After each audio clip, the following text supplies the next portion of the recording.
In the silent depths of space, the men and women of Earth's listening posts hovered over their consoles, eyes locked on glowing screens. Captain Lena Reyes sat at the helm of Lunar Station Artemis, her fingers poised above the touchpad. Every day, she scanned the void for echoes of distant civilizations, friendly greetings, routine reports, or simply empty quiet. Never had she heard anything like the signal that pulsed through her speakers this night. A low, trembling voice crackled over the comm channel. It spoke in a language not yet catalogued by Earth's translators, but the tone was unmistakable. Terror.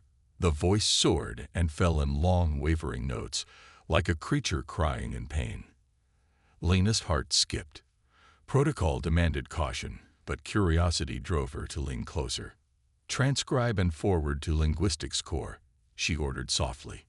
Moments later, Professor Ravi Patel, Earth's leading linguist, appeared on the main holoscreen.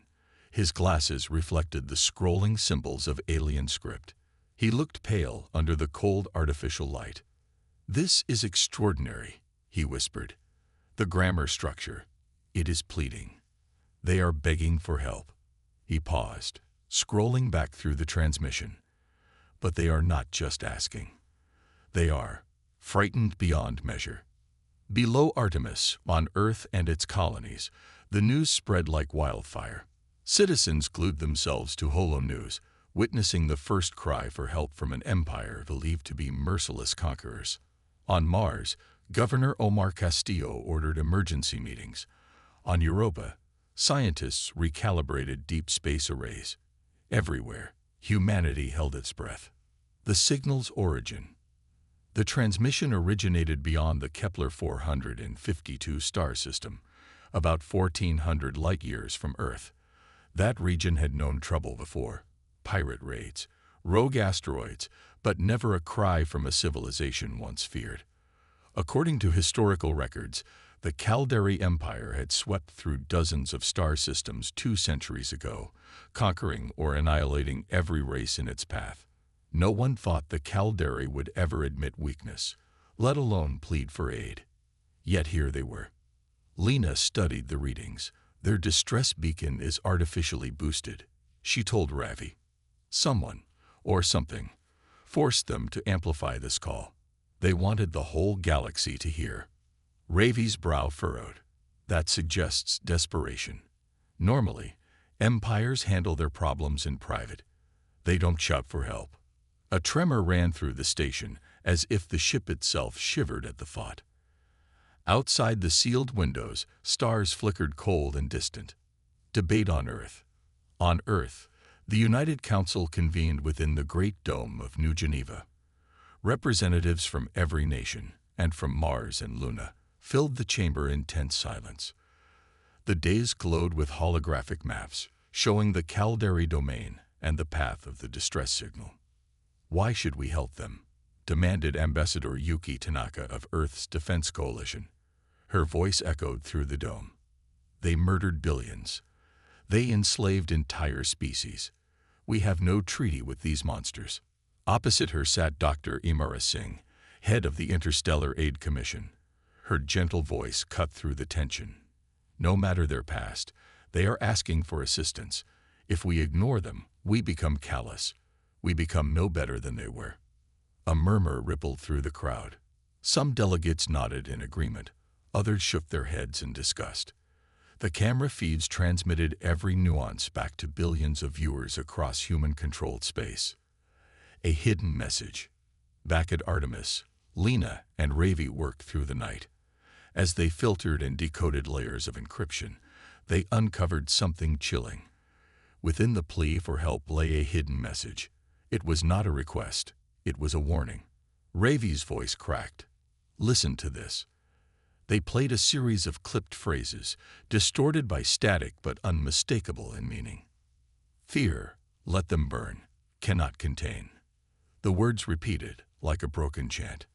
Lily, a junior technician, leaned forward in horror. "It's not mercy they want," she gasped. "They're telling us to stay away. They're afraid of something more terrible than war." Lena's jaw tightened. "If they fear this threat, then so should we." We can't send a rescue team into a death trap. But the signal continued to pulse, begging and warning in a single breath. It was as if the Caldari Empire had torn off its mask of pride to reveal pure terror. Ending on suspense, as dawn broke over Earth, the Council remained deadlocked. Should humanity reach out with a hand of help or prepare its fleets for war? On Artemis, Lena prepared a final report. Her last words to Ravi lingered in the cramped command room.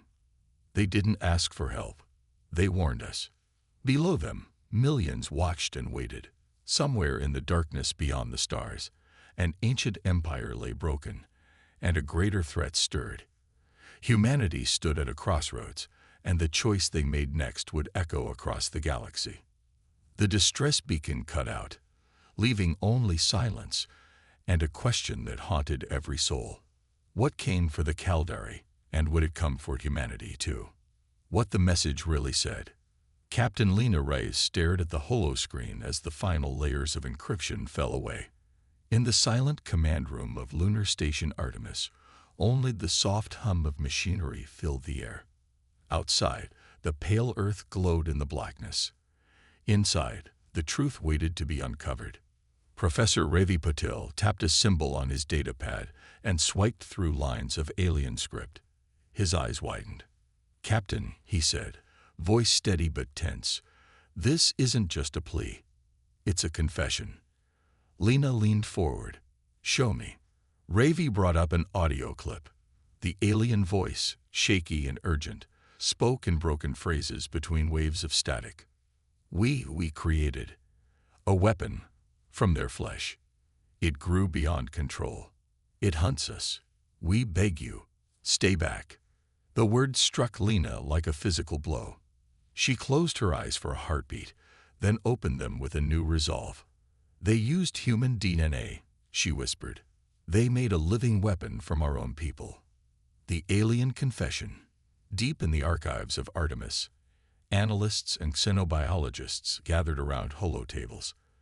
Dr. Mai Huang, specialist in alien biology, traced a glowing strand of code.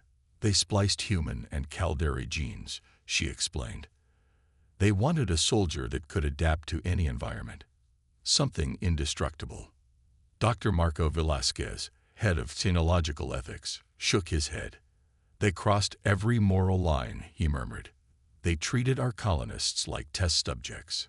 Colonies on Proxima, Gliese, and Tau Ceti had reported missing persons years ago. At the time, the Caldari claimed those humans had fallen into wormholes or been lost to piracy. Now Lena realized with horror, they had been harvested. Their DNA became raw material. Ravi pointed to the transmission transcript. "Listen to this final line before the plea breaks. It's awake. It remembers. It thirsts." Then the message cuts out. He let the last words hang in the air. Earth's furious response. On Earth, news outlets exploded. Heads of state and military leaders watched as the confession spread across every screen. Social media channels overflowed with outrage. In New Geneva, the United Council assembled at dawn. Ambassador Yuki Tanaka pounded her gavel. "They violated every human right," she declared. "They deserve full judgment." Dr. Imara Singh stood beside her, arms crossed. "We must verify the threat before we act," she cautioned. "But make no mistake, we will not stand by while our people become monsters' prey." Field reports from Mars and Luna indicated heightened military readiness. Fleets prepared for orders. At Artemis, Lena felt the weight of responsibility. The choice was no longer theoretical. Every moment they delayed risked something beyond their worst nightmares. Decoding the hidden layers, Lena ordered every available processor to run deep pattern analysis on the alien transmissions. Lines of code danced across screens as machine learning algorithms worked to peel back any further secrets. At last, a new phrase emerged. "It hunts on moonlight. It knows our minds. We tremble. We fall." Dr. Huang's face went pale. "It can mask its presence," she said. "It uses psychic echoes from its victims. We have no idea how fierce it is." Ravi added quietly, And if it can cross light years because of its creator's mistakes, then it could reach Earth in weeks. He rubbed his temples. Our history with the Caldari is brutal. Now we might face the very thing they feared most. A council in turmoil. Back on Earth, the debate raged. Some urged immediate attack on Caldari worlds to stop further experiments. Others warned that war might drive the creature closer. Satellites monitored the Kepler 452 system for any sign of movement. Lena addressed the Artemis crew. "We have 2 missions," she said firmly. 1. Learn everything we can about this weapon. 2. Prepare our defenses. We cannot let fear paralyze us. Technicians nodded. They began rerouting every research vessel in range toward the Caldari border. Scientists readied quarantine protocols. Military officers plotted defensive perimeters around human-settled systems. Yet in every mind lingered the same question. Had they already waited too long? Closing on rising tension. Late that night, Lena stood before the station's observation port. The Milky Way stretched out in a shimmering arc. Somewhere beyond those distant stars, the Caldari Empire lay broken and terrified. But beyond that lay something darker, an abomination born of hubris and cruelty. Her comm unit beeped. The final encrypted message flickered back online, repeating the same chilling plea. This time, it sounded hollow. The Caldari were gone, replaced by a threat that they could no longer contain. Lena whispered to the silent void. "They didn't just ask for help. They gave us a warning we can't ignore." Behind her, Artemis hummed with urgent activity. The countdown to humanity's next move had begun, and the stakes had never been higher. First contact, with fire.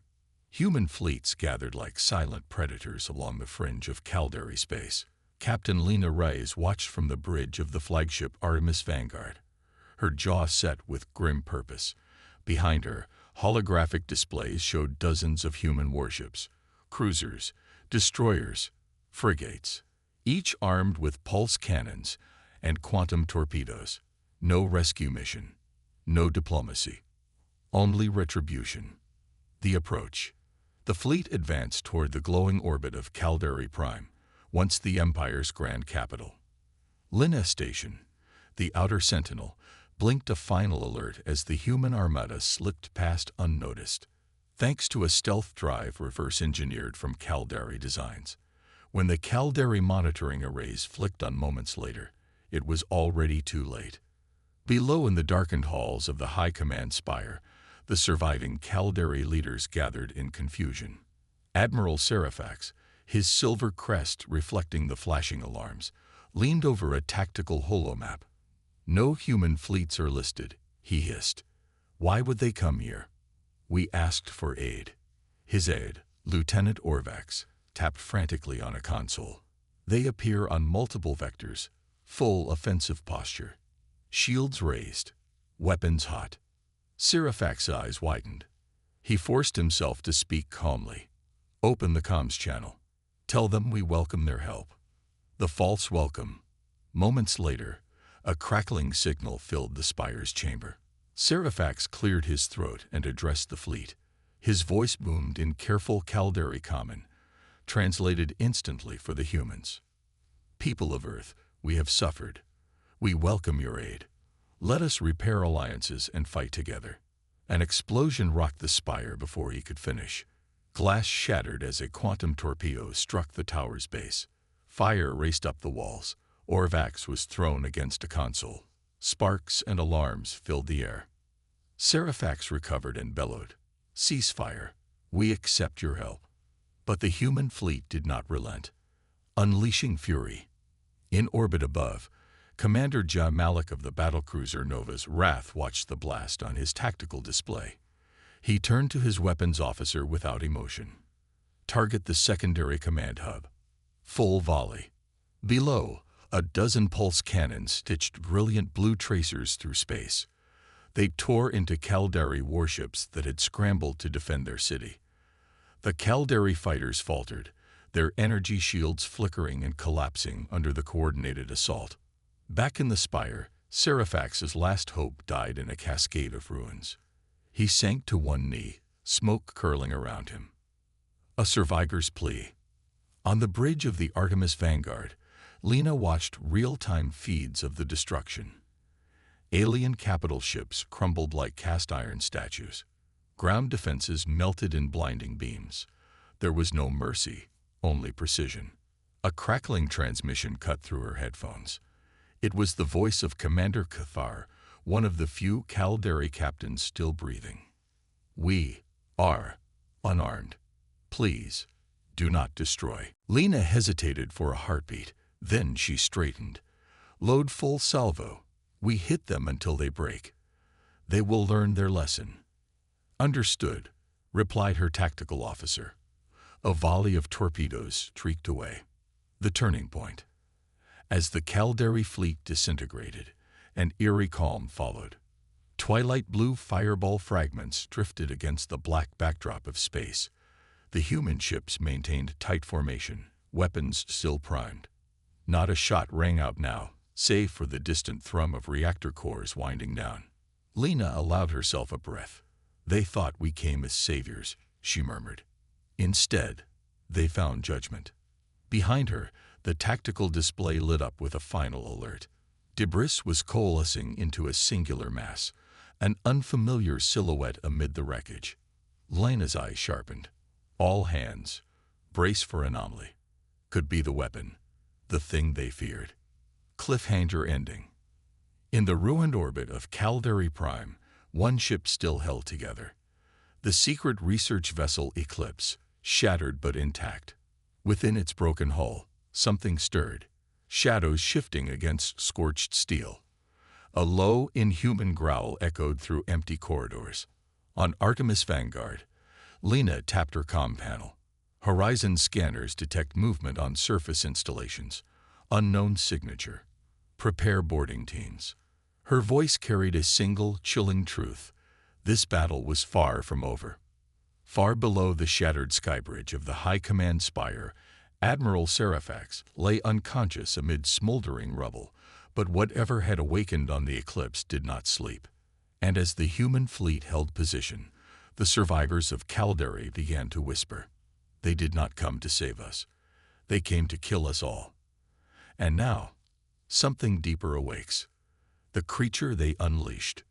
Battle-worn boarding shuttles glided through the smoky ruins of GalacticPrime's orbit, each carrying a team of human marines and scientists.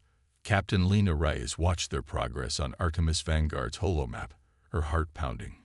Below, the shattered research vessel, Eclipse, drifted among twisted debris. It was their only lead to the monster that Caldari had created. Boarding the Eclipse. Lieutenant Marcus Hale led the first boarding team. He floated at the open hatch, magnet boots clicking as he stepped inside. The corridor was dark. Panels hung from walls like broken teeth.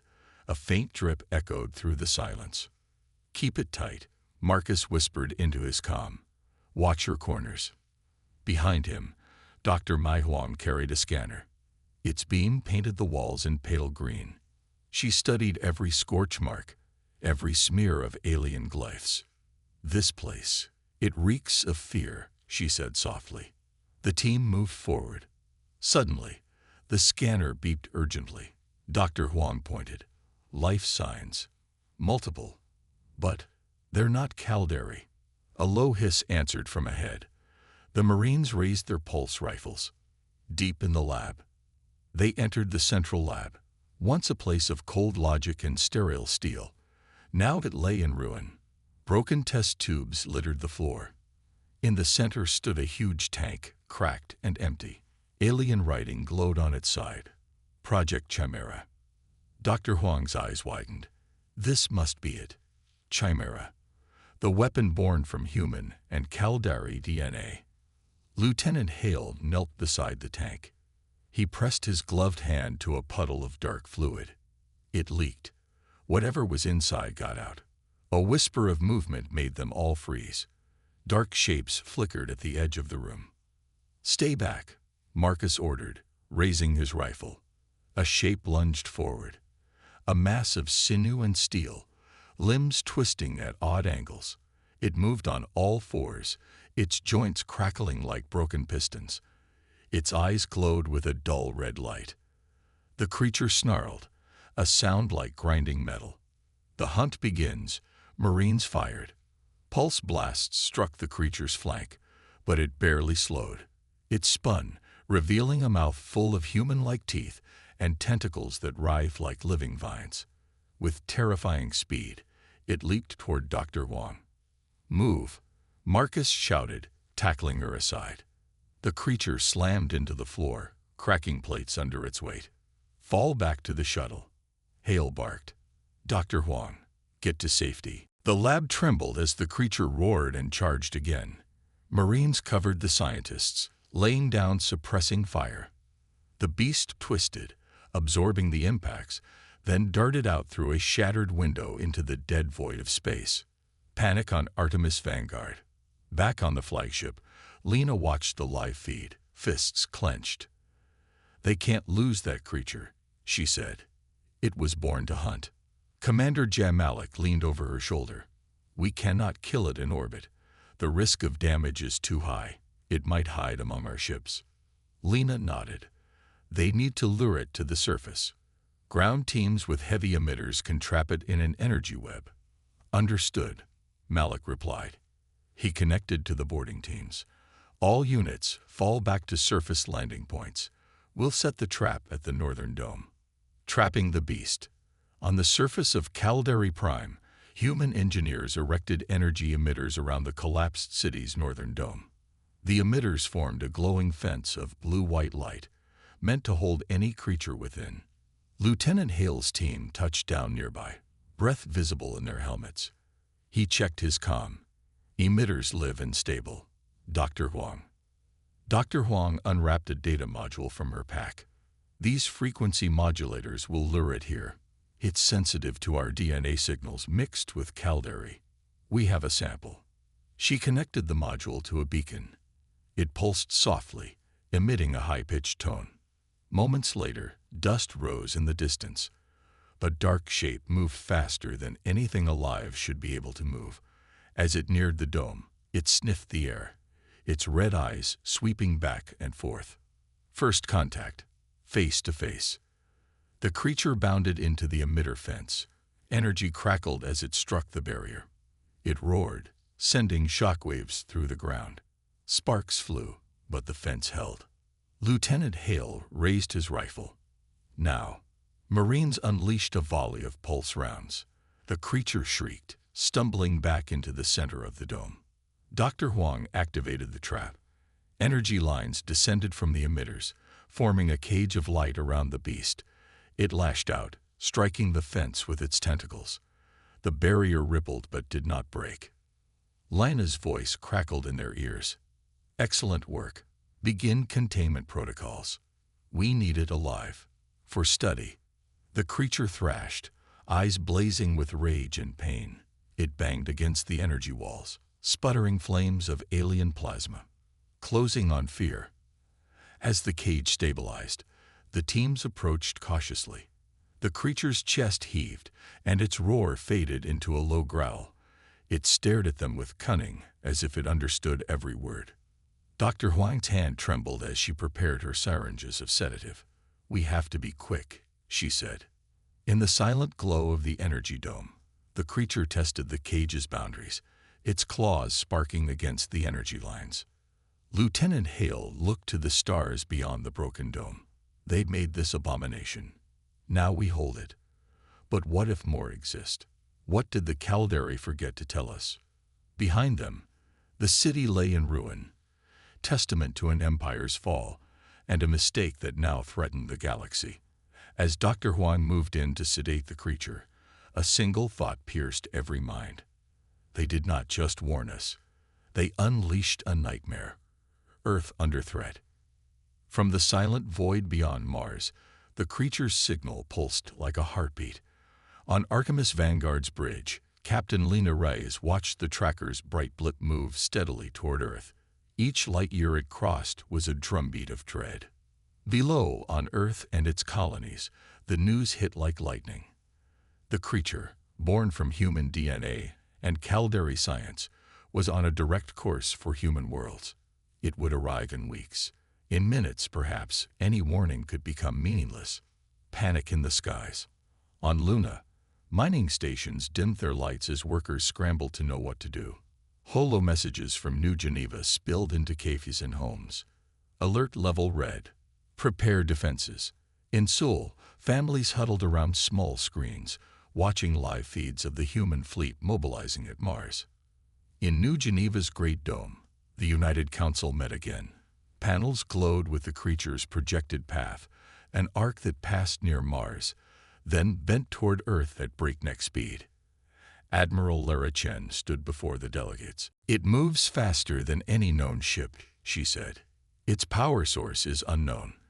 We have 30 days, maximum, to stop it." A murmur rose among the crowd. 30 days could be a lifetime if the weapon was near indestructible. Preparing for the worst. Military commanders spread out battle plans on holotables. On Mars, the Third Fleet loaded heavy nukes into railguns. On Luna, squads drilled rapid deployment drills in pressurized suits.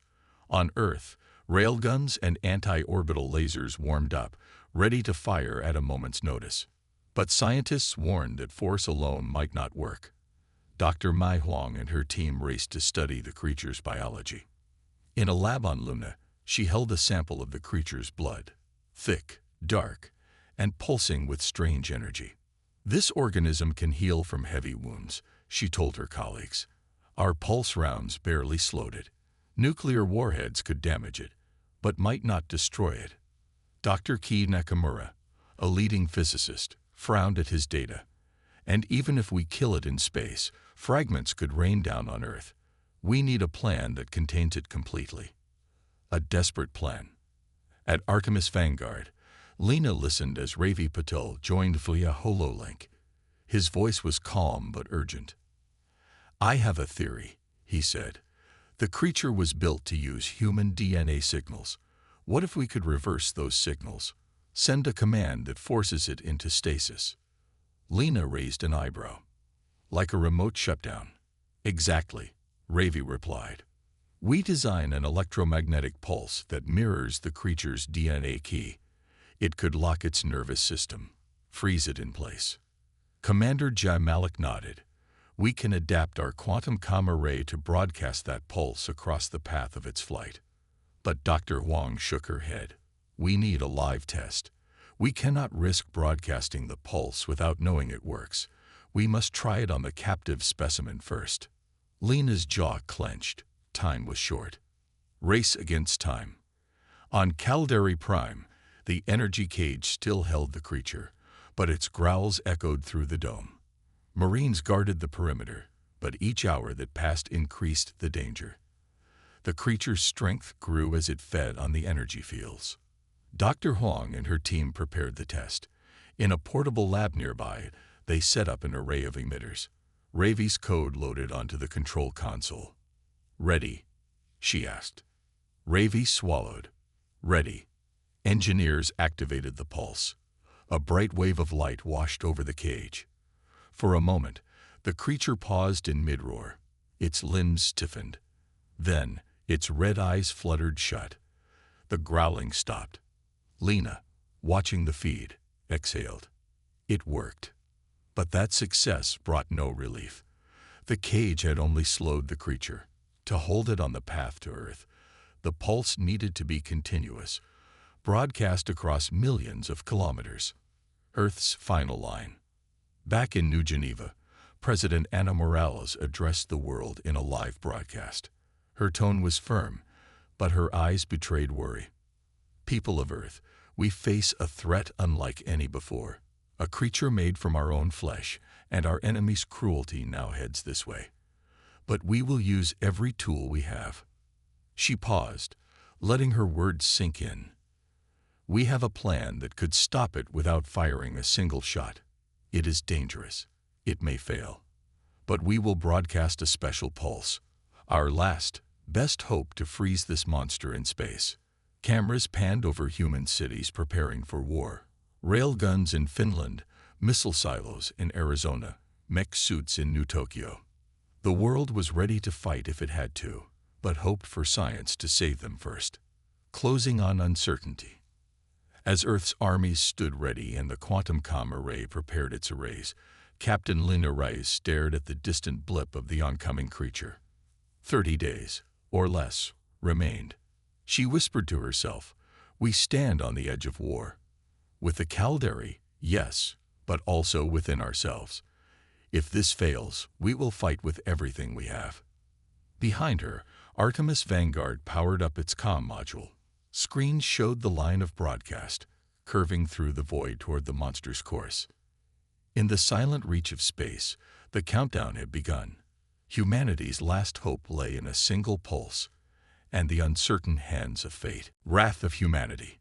Below the shattered remnants of GalacticPrime, orbiting fleets bristled with weapons, Captain Lina Rice stood on the bridge of Artemis Vanguard, watching live feeds of the surface defenses and the distant blip marking the creature's slow advance. Today, humanity would unleash its full power, both to end the threat and to send a clear message across the stars. The battle begins. At dawn, Earth time, the United Council gave the order. All fleets engage. From Mars to Luna, human armadas surged forward. Ion drives flared as cruisers and frigates formed battle lines.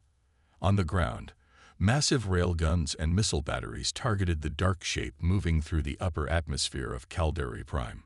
On the Vanguard, Lina issued commands. All squadrons, hit them now. Focus on the creature's path. Support ground teams with orbital bombardment. Her tactical officer, Commander John Malik, nodded crisply. All wings, away we go. Fighter squadrons peeled off, diving toward the planet. Destroyers opened fire with heavy cannons, painting the clouds with streaks of energy. The creature, half seen against the sky, roared as beams struck its flank. Yet every hit uprooted only a fragment of its armor-like hide. Humanity's arsenal. On the northern dome, Lieutenant Marcus Hale's strike team adjusted energy emitters. They braced for impact as a barrage of pulse rounds and missiles showered the perimeter. Behind them, Dr. Mai Huang monitored the creature's vital signs. "Hull strain at 20%, she reported. "We're close, but it can heal fast." A massive railgun on the horizon fired, a shimmering round hurtling toward the beast. It struck home, detonating in a blaze of light. The creature staggered, its plasma-filled veins exploding in brilliant arcs. Marines shielded their eyes from the flash. "Go. Now," Hale shouted. They activated the containment pulse. The cage of energy flared to life, locking around the creature for the first time in open battle. Triangles of light danced across its body as it roared, smashing against the barrier. Sacrifice and valor. Above, human ships engaged surviving Caldari warships that had reorganized for one last stand. Admiral Lara Chen, commanding from the flagship Resolute, led the charge. She piloted the Resolute between two massive cruisers, drawing their fire away from smaller frigates. Explosions rocked her hull as she turned to fire point-blank quantum torpedoes. "Evasive left," her helm officer called. Resolute shuddered but held. Torpedoes struck the enemy flank, breaking the cruiser's shields. Explosions blossomed like dying stars. Below, a squad of armored mechs advanced toward the creature's dome. Corporal Aisha Malik, piloting a heavy mech, saw her unit pinned under alien turrets. Without hesitation, she charged the guns, using her mech's bulk as a shield. Shells exploded against her armor, but she reached the turret and fired a single missile into its feed line. The turret died in sparks. She turned to see the creature thrash inside its cage. Then her sensors lit up with a warning. Debris from the dome was collapsing around them. "Everyone, fall back," she yelled into comms. Her mech was hit by falling steel. Aisha watched ground crews flee as the dome began to crack. She knew there was no time to escape. Turning the tide. On Artemis Vanguard, Lina saw the dome fracturing. "Containment is failing," she cried. "All ships, cover the ground teams." Battleships opened fire on the collapsing dome, firing precision strikes to stabilize the structure. Shields flared as energy beams wove across the cracks, sealing them. Marines cheered over comms. The dome held for a moment longer. At that moment, rescue shuttles dove in to extract Aisha's squad. As they lifted, the dome's energy emitters hummed at full power. The creature's roars grew distant as the cage pressed in. On the Resolute, Admiral Chen targeted the last Caldari warship. With a final barrage of torpedoes, she blew its engines. The ship tumbled out of formation, disabled. "Admiral, we have them on the run," Malik reported. "Good," Chen replied. "Let them know the price of crossing us." The final blow. Back at the dome, the containment cage began to constrict further. Dr. Huang monitored its pulse. "We can finish this now," she said into her comlink. "Do it," Lena's voice answered. The emitters surged, sending a massive electromagnetic wave through the cage. The creature froze mid-roar, its pulse rifle claws extended in mid-strike. For a heartbeat, everything was still. Then the cage collapsed inward, and with a final, echoing snap, the beast collapsed to the ground, motionless. Silence reigned. No roars, no alarms. "Well done," Lena said softly, her voice heavy. Aftermath and reflection. In orbit, hijacked Caldari survivors surrendered. Human ships formed a blockade around Kepler 452. Back on Earth, President Anna Morales declared a day of remembrance for those lost, and a statement of warning to any who would challenge humanity. On GalacticPrime, Lena stepped onto the surface beside Dr. Huang. The creature lay inert beneath a tarp. Marines stood guard in the ruined streets. Dr. Huang placed a hand on the cage's remains. "They created a monster," she said quietly. "But we showed what humanity can do, both our mercy and our wrath." Lena nodded. "We fought to protect ourselves. But we also sent a message: never again." As the sun set over the broken city, the human flag rose among the ruins. For humanity, the war was far from over, but today they had won a victory born of sacrifice, courage, and unyielding will. No more mercy. The sky above GalacticPrime was dark with banners of human ships. Captain Lena Reyes stood on the deck of Artemis Vanguard, watching as ground crews lowered the creature's body into a sealed container. Below, the ruins of the High Command spire lay silent. The once mighty Caldari Empire was broken. The final surrender. In the crumbled halls of what used to be the Caldari Government Center, Admiral Serafax lay wounded but alive. He had surrendered alongside the last of his fleet. Human officers escorted him into a secure chamber. His silver crest was cracked, his robes torn. He looked up at Lena with tired, fearful eyes. You burned us down," he rasped. Lena folded her arms. She remembered his plea for help, the hidden warning, the betrayal of human DNA. "You made your choice," she said softly. "Now you face ours." Serafax bowed his head. "We have no right to ask mercy." "Mercy is ours to give," Lena replied. "But we will show none to those who cross us again." A new galactic law. Back on Earth, the United Council met one last time on this matter. President Anna Morales addressed the gathered delegates via hololink from New Geneva's Great Dome. "Today," she declared, "we do more than avenge wrongs. We forge a new path for humanity and the galaxy." Holographic images appeared behind her. The sealed container holding the creature, stars mapped with human-protected zones, and a simple symbol, a raised gauntlet over Earth's silhouette. She continued, "Effective immediately, any species that uses human life as tools, weapons, or experiments will face total extinction. Let this stand as our new law." Delegates exchanged stunned looks. Some cheered. Others fell silent, aware of the weight of this decree. Rebuilding amid ruins. On GalacticPrime, humanitarian teams moved among the rubble. Doctors treated wounded civilians. Engineers repaired power lines. Children, once raised to fear humans, stood behind fences to watch the newcomers. Dr. Mai Huang walked through the streets, offering water and comfort. A small Caldari child, her purple eyes wide, hesitated before coming forward. Dr. Huang knelt and offered her hand. Slowly, the child took it. "What is your name?" Dr. Huang asked gently. "Clara," the child whispered. "You are safe now," Dr. Huang said, smiling. Earth's vigilant watch. At the edge of the destroyed city, Captain Lena stood beside Admiral Serafax.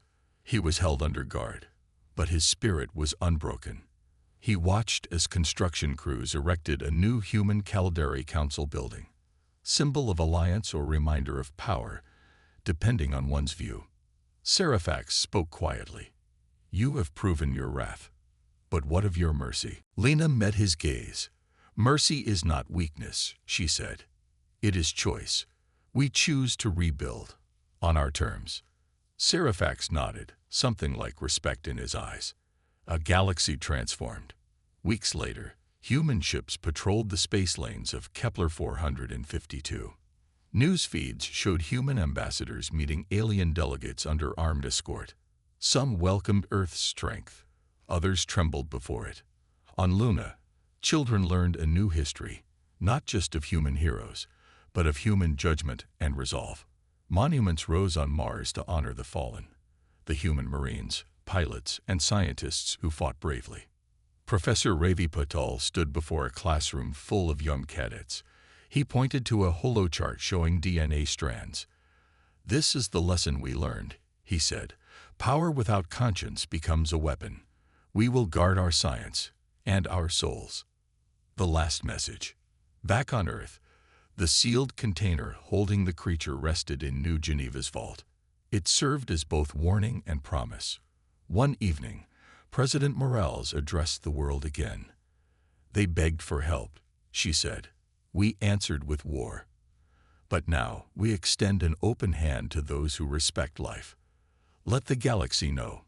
Earth stands ready, strong in might, firm in justice, unwavering in will."